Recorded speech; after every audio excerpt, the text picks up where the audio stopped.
एक राजा और एक रानी, उनकी कोई संतान नहीं थी। उनके विवाह को 12 साल बीत गए और राजा और रानी ने इसका उपाय पूछने के लिए राजगुरु को राजमहल में बुलाया और पूछा, राजगुरु जी, हमार हमारी कोई संतान नहीं है, तो उसके लिए आप उपाय बताइए। राजगुरु ने कहा, आपके घर में राजकुमारी जन्म लेगी, परंतु वह दुर्भाग्यशाली होगी जो एक मृत श्रापित राजकुमार की सेवा करेगी और आगे उसका भविष्य उसी के कर्मों से बदल बदला जाएगा। तो उस कन्या का नाम, जो राजकुमारी थी, का नाम उर्वशी था। जब वह 5 वर्ष की हुई तो राजा और रानी ने उसे गुरुकुल भेज दिया। पर उन्हें वहाँ के आचार्यों ने उर्वशी को एक दुर्भाग्यशाली कन्या समझकर उससे भेदभाव करते थे। उर्वशी ने गुरुकुल को भी त्याग दिया और राजमहल वापस लौट आई। उर्वशी की माता भ्रमण ने एक दिन बाहर निकले और वे अधिक दूर निकल गए। एक मायावी महल दिखाई दिया, जो एक पुराना महल दिख रहा था। वे दोनों उसमें चले गए और राजकुमारी ने वहाँ पर राजकुमारी उर्वशी ने वहाँ जल पिया और अपनी माता को विश्राम करने के लिए कहा। दोपहर में वो भोजन करने लगे और उर्वशी ने अपनी माँ से कहा, और अधिक भ्रमण कर लेते हैं। तो भ्रमण करते करते उन्हें संध्या हो गई और पुराने महल में रुकने के लिए उन्होंने सोची।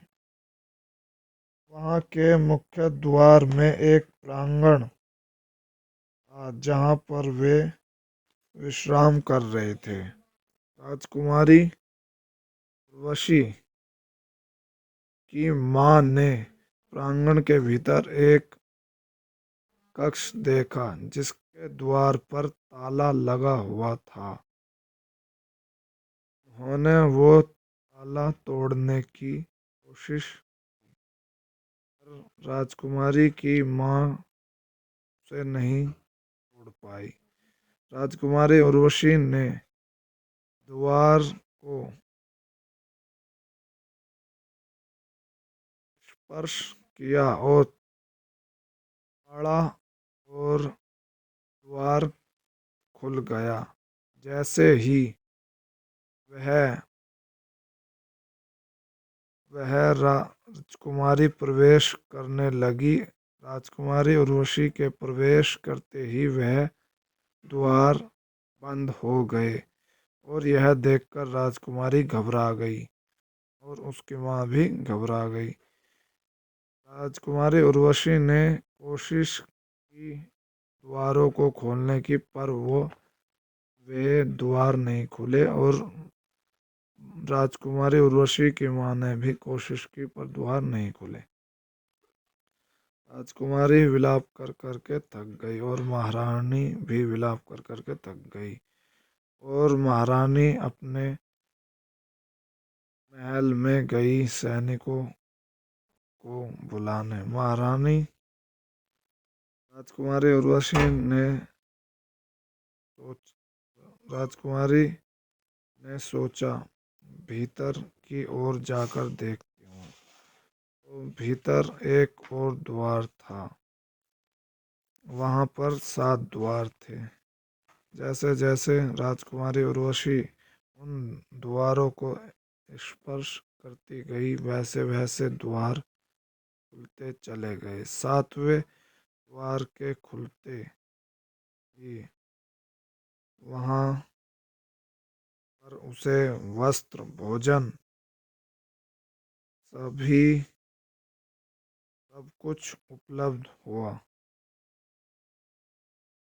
और उसने उस कक्ष में देखा, वहां कोने में एक मृत व्यक्ति लेटा हुआ था और उसके सारे शरीर में सुई गड़ी हुई थी। राजकुमारी उर्वशी ने प्रतिदिन उसकी सुई निकाली और जब उसे 1 महीना बीत गया तो राजकुमारी उर्वशी को एक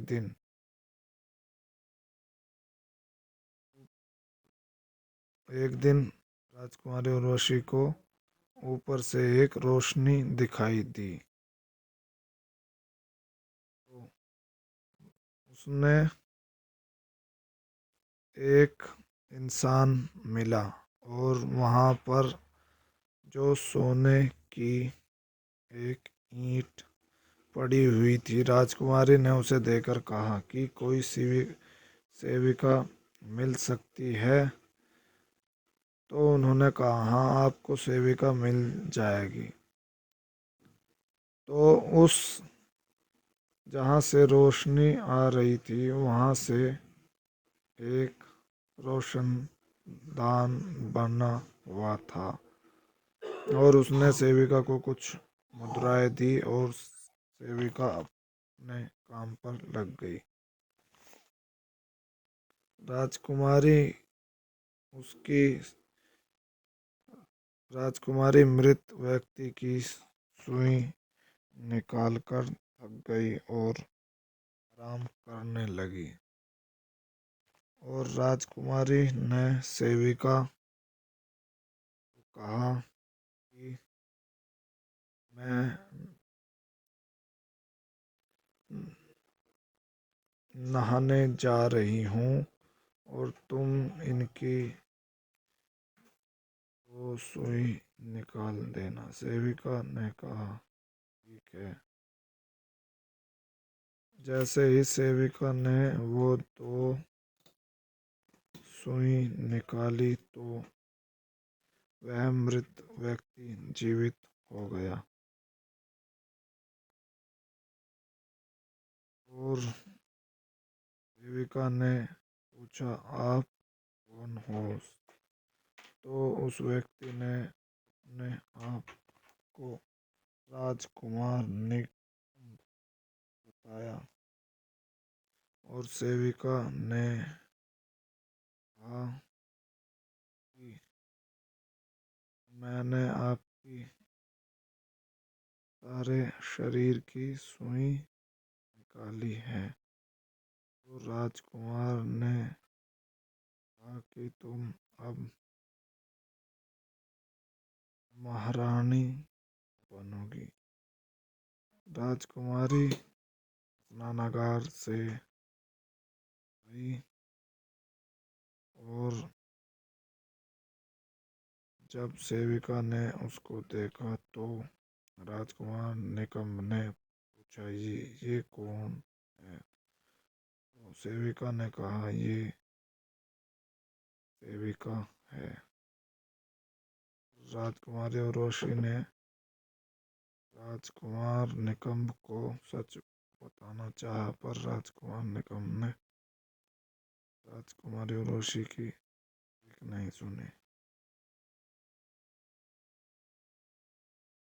और राजकुमारी उर्वशी बाद में उनकी सेविका बन गई और घर का काम करने लगी। रात को जब कक्ष में जाती थी तो वह बोलती थी कि रानी बन गई सेविका, सेविका बनी रानी। वह राजकुमार सम्राट बन गया था और वह भी उसकी आवाज़ सुनता था। तो उसने यह सुनना चाहा कि यह सेविका क्या कहती है। तो जो असली सेविका थी उसने मना कर दिया। एक दिन राजा निकम्ब ने असली सेविका के सोते ही उसकी बात सुननी चाहिए। तो उसने जब यह सुना कि रानी बनी सेविका, सेविका बनी रानी, तो राजा निकम्ब ने राजकुमारी उर्वशी को कहा कि तुम क्या कह रही हो। राजकुमारी ने कहा कि असली राजकुमारी, असली